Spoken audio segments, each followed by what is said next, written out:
Hello everyone and welcome. Making a quick video here on the weekly maintenance routine that I have for my Ninebot Max G2. Just a disclaimer, I'm not a professional of any kind, I'm not a mechanic. I've just been riding scooters for about 4.5 years now. I've got about 15,000 kilometers under my belt, so I consider myself a sort of amateur hobbyist, but yeah, I'll take you through everything that I do on a weekly basis in the effort that it helps people. What you see here is basically what I'm using as a stand. You'll want to be able to get the scooter just off the ground. You'll see it on the stand pretty soon here, but you want to be able to freely spin both wheels and move the scooter around a bit to get to various parts of it. Next up, you're going to need some rags of some kind to wipe away excess of some of the products we're going to use and give the scooter a bit of a general clean as well. This isn't actually 303 protectant. This is just, it's kind of worn off there, but this is just a bottle of soapy water so that you can keep your scooter looking pretty slick and clean and make sure that you're not getting drips and things in the wrong places. There's a couple of bottles here, they're basically the same thing. I like to use a silicone based lubricant spray for various parts of the scooters. Here's two examples, a WD-40 Specialist and this Moto Spray one. They're all pretty similar and a much of a muchness, so whatever you can get locally in your market I'm sure will be fine.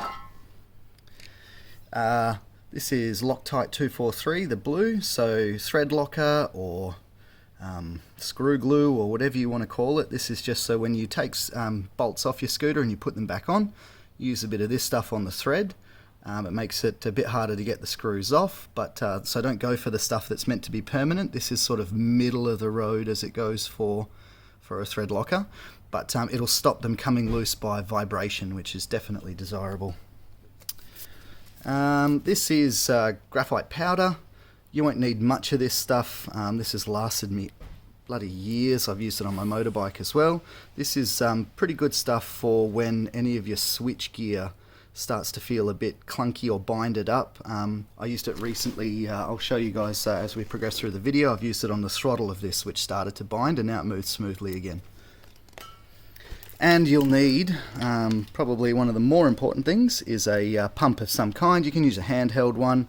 I used to use a Xiaomi self-contained electric one. This one needs to be plugged into 12 volt, but it does a good job as well, because you'll need to, on a weekly basis, be pumping up those tyres.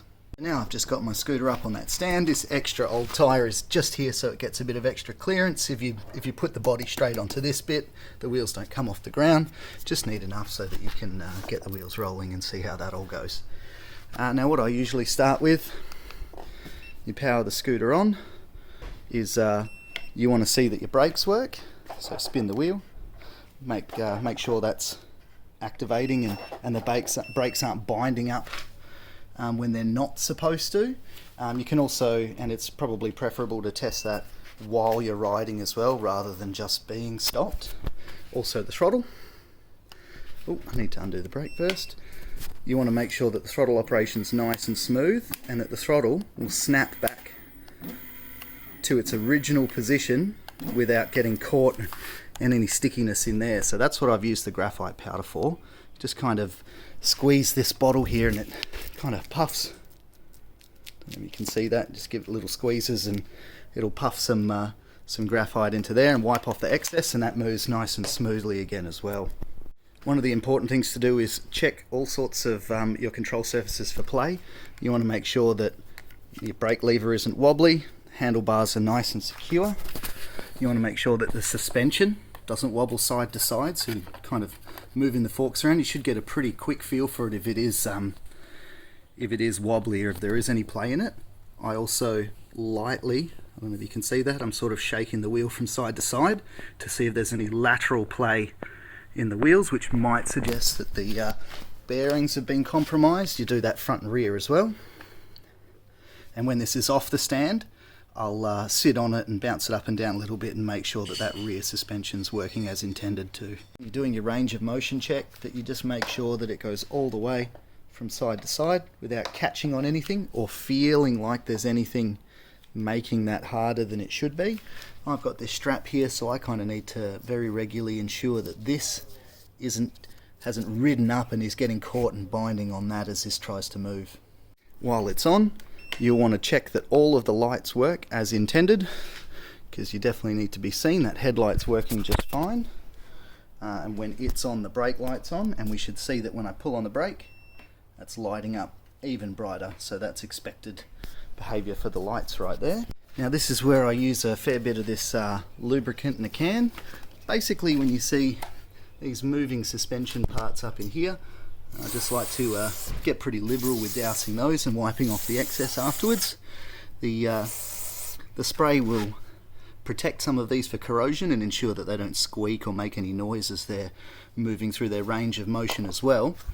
And one of the important aspects, to me at least, right in here where the axle meets the motor, you've got a sealed bearing.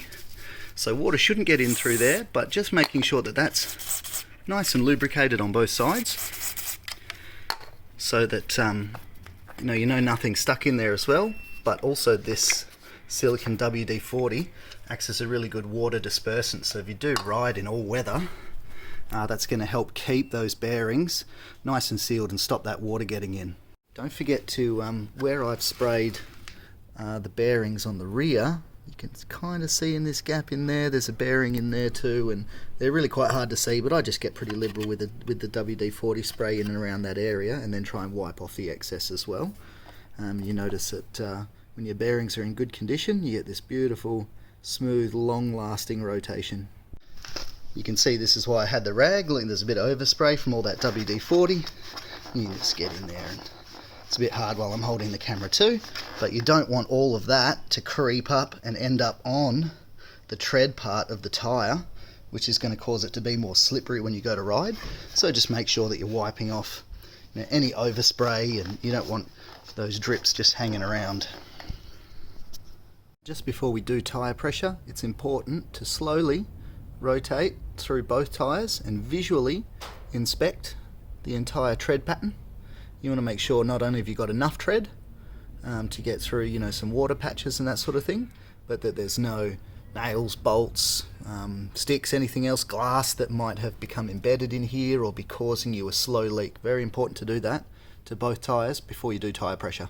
Last but not least, you want to very regularly ensure that your tyres are inflated to the correct pressures. I find that these scooter tyres, they do lose pressure quite quickly, even with no leaks. Looking at about 3 to 5 psi loss on the rear tyre in a week, and 1 to 3 psi on the front. They just don't have a lot of volume of air on the inside of them, so it does take regular topping up to make sure that you're on top of it. If your pressures get low, you're far more susceptible to things puncturing your tyre, compromising them in some way. Yeah, it's just not worth it. You get better mileage when your tyres are correctly pumped up as well. Just be aware, so with this, one of my little tips is this little mechanism to come on and off the valve. The tyres end up losing multiple psi just in connecting and disconnecting this one. So what I've done is I've put another bit in it, an extension if you will, but this tip here, I've kind of ground it down so it doesn't screw on, it just pushes straight on and off the valve. So what I do is I hold it against the valve, pump up the tyre, and then quickly pull it back, and the tyre loses a minimal amount of air. I've had this rear tyre specifically lose 10 psi before in just trying to disconnect one of these. So just be sure that after you pump it up, that you're not losing a bunch of air when you disconnect your tyre inflator. Also, it's well worth checking around the edges of the motor to make sure the bead of the tyre, none of this is compromised as well. Needs to all look flat, because if your tyres go flat and you hit a bump, you can buckle this part of the rim, and then your scooter's going to be unsafe to ride. So that's fairly much it, everybody. That's what I do on a weekly basis. It'll only take you a few minutes when you get used to it and you've got all your gear handy. Be aware, I have shown you this on a Ninebot Max G2, but effectively this applies to every kind of scooter there is.